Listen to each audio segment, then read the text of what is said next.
chef de l'État kenyan a validé la semaine dernière des amendements renforçant la loi d'enregistrement des personnes.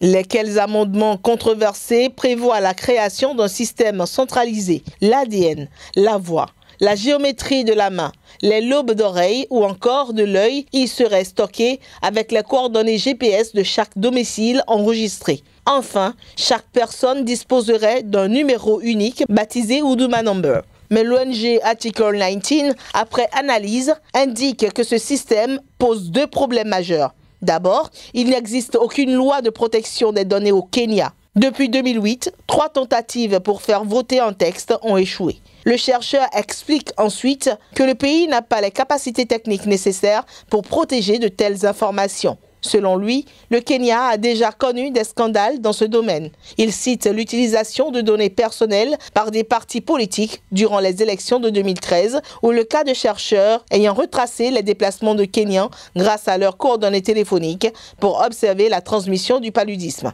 Selon la Kenyan Law Society, l'ADN pourrait par exemple être détourné pour réaliser des tests de paternité, pour décider ou non d'assurer une personne ou encore pour viser certaines catégories de population. Tous demandent de nouvelles consultations avant la création du nouveau système.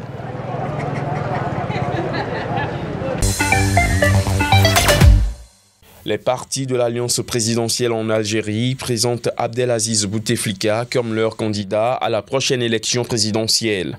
Les dirigeants des 4 formations politiques l'ont fait savoir à travers un communiqué rendu public à l'issue d'une réunion. Était présent à cette réunion le président de l'Assemblée Mouad Bouchareb du parti présidentiel Le Front de Libération Nationale, le Premier ministre Ahmed Ouyaya, chef du Rassemblement National Démocratique, le président du Rassemblement de l'Espoir de l'Algérie Amar Goul et le président du Mouvement populaire algérien Amara Ben Younes.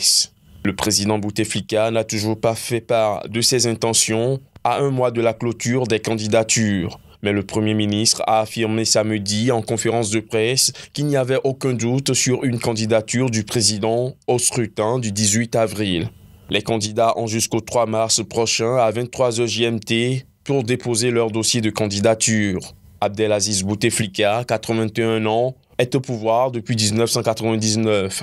Diminué par les séquelles d'un accident vasculaire cérébral dont il a été victime en 2013, il se déplace en chaise roulante et ses apparitions publiques sont rares. Il faut dire que le plus ancien parti d'opposition en Algérie, le Front des Forces Socialistes, a déclaré qu'il ne présenterait pas de candidat à cette élection et a appelé les Algériens à boycotter activement, massivement et pacifiquement le scrutin. Les mobilisations à répétition des enseignants ont perturbé l'année scolaire, la plupart d'entre eux n'ayant pas organisé d'examen au premier trimestre ni donné de bulletin de notes pour faire pression sur le gouvernement et obtenir une reprise des négociations avec le syndicat. À l'approche des examens du deuxième trimestre, les parents d'élèves craignent surtout une année blanche sans aucune note. Nos revendications sont que les enfants retournent à l'école. Leur place réelle et naturelle est au sein des institutions scolaires du début jusqu'à la fin de l'année scolaire. Affilié à l'Union générale tunisienne du travail, un syndicat de l'enseignement secondaire mène depuis des mois un mouvement de protestation pour réclamer notamment une hausse des salaires, des primes ou encore l'application d'accords conclus avec le gouvernement concernant la mise en œuvre de promotions.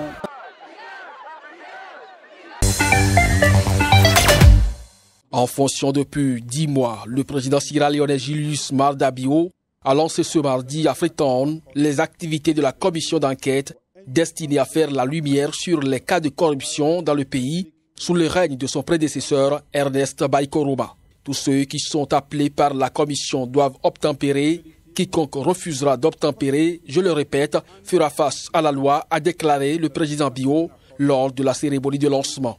Le président Julius Maada Bio s'était engagé lors de sa campagne à mener une lutte vigoureuse contre la corruption et le gaspillage des fonds publics. Les auditions de la commission créée en octobre ont débuté ce lundi pour une durée de 6 mois.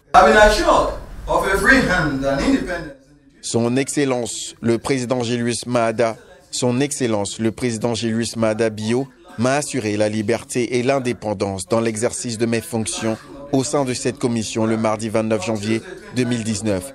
Et j'ai l'intention d'être courageusement indépendant dans l'exercice de mes fonctions dans cette commission.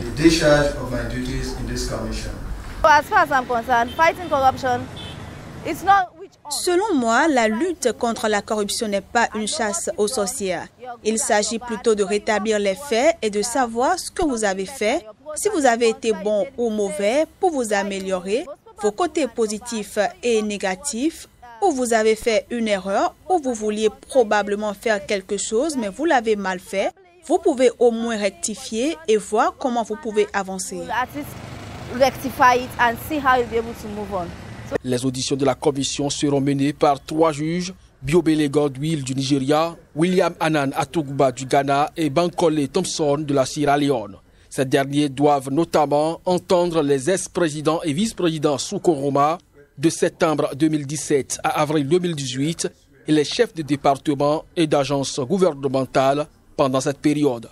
Plusieurs ex-responsables ont été arrêtés ces derniers mois à la suite de la publication le 4 juillet dernier d'un rapport accablant sur la corruption galopante sous l'administration Koroma.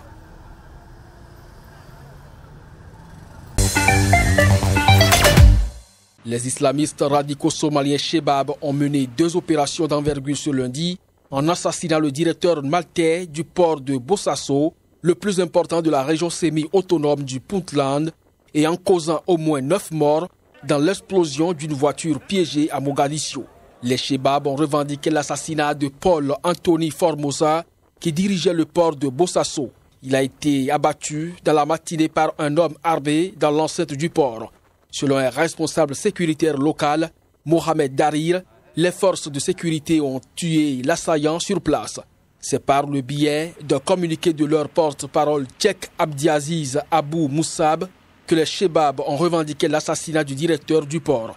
Cette attaque fait partie d'un plan plus large ciblant les compagnies mercenaires qui pillent les ressources de la Somalie, indique le communiqué. Paul Anthony Formosa était le responsable du port depuis août 2017, selon son curriculum vitae posé sur son compte LinkedIn.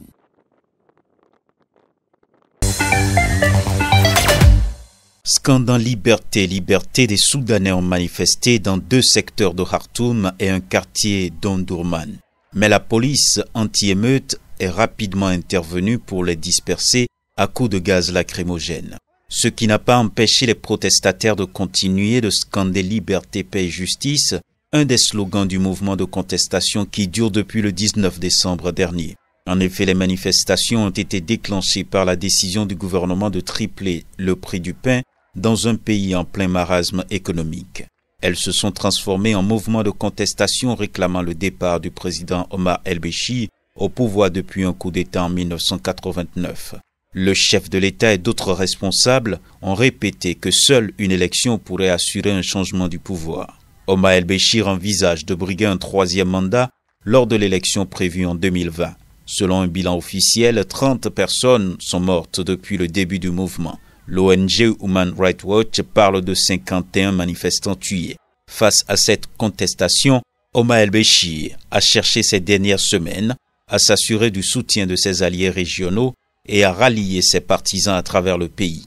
Le week-end dernier, le chef de l'État, lors de 3 rassemblements dans l'État de Kordofan Nord, a promis d'assurer le développement en milieu rural, notamment par la construction de nouvelles infrastructures.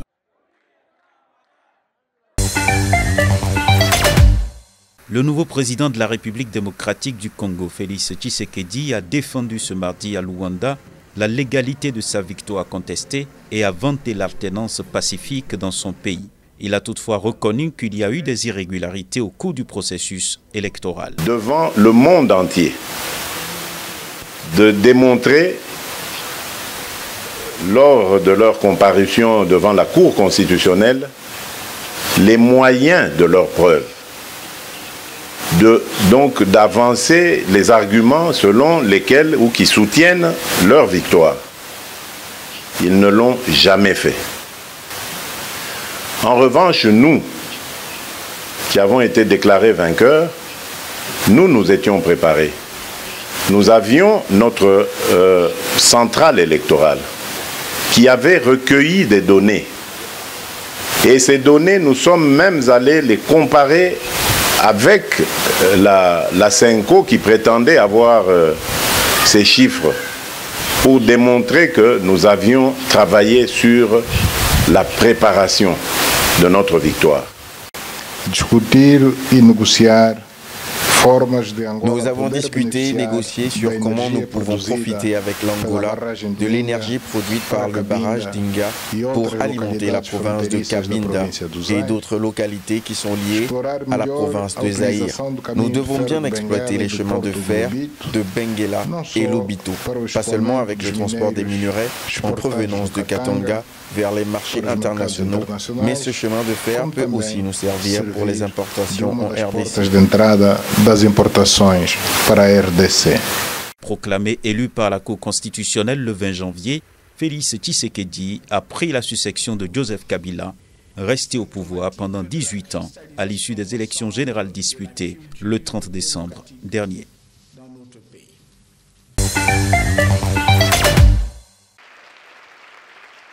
Le matériel géant des télécoms Huawei suscite de plus en plus de préoccupations en matière de sécurité. Angela Merkel, qui s'exprimait à l'université Keio de Tokyo, a déclaré qu'il existait un grand débat en Allemagne sur l'utilisation des équipements Huawei avec des appels croissants pour empêcher la société de créer des réseaux 5G dans le monde entier.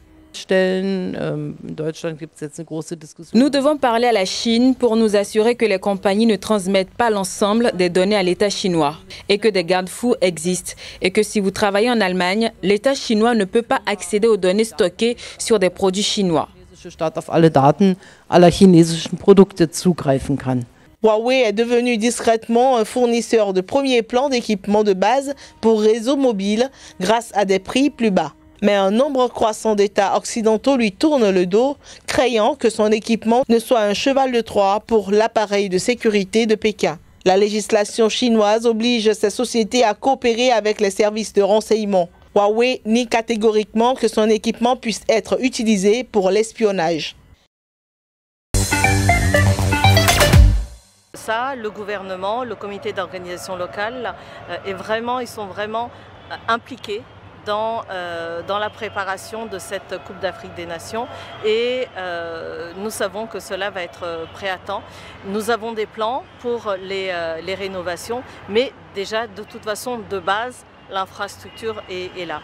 Et on en a plus que ce dont nous avons besoin. La directrice de la communication de la Confédération africaine de football est visiblement très satisfaite, comme l'ensemble de la délégation après la descente au stade d'Alexandrie, dernière étape de la première inspection d'une équipe d'experts.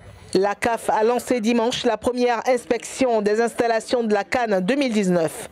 La délégation a visité plusieurs stades au Caire, à Suez, Ismaïlia et Port Saïd, avant de terminer mardi par Alexandrie. Les dispositions vont être prises. On a vu, il y a plusieurs sorties. On a vu des salles de contrôle avec des caméras. Nous avons par exemple vu celle de Suez avec 90 caméras. Donc on est confiant, on sait que ça va se faire. Concernant la sécurité, principal défi de l'Égypte, les dispositions vont être prises d'après Nathalie Raab. Depuis la révolution de 2011, qui a plongé le pays dans l'instabilité sécuritaire, l'organisation de compétitions de football est parfois émaillée de violence, en particulier dans le championnat local. L'Égypte a été désignée par la CAF, pays hôte de la compétition en janvier, en remplacement in extremis du Cameroun, qui s'est vu retirer l'organisation en raison de retard dans sa préparation. Pour la première fois, le plus important événement sportif africain se jouera en été du 21 juin au 19 juillet 2019 avec 24 équipes contre 16 auparavant.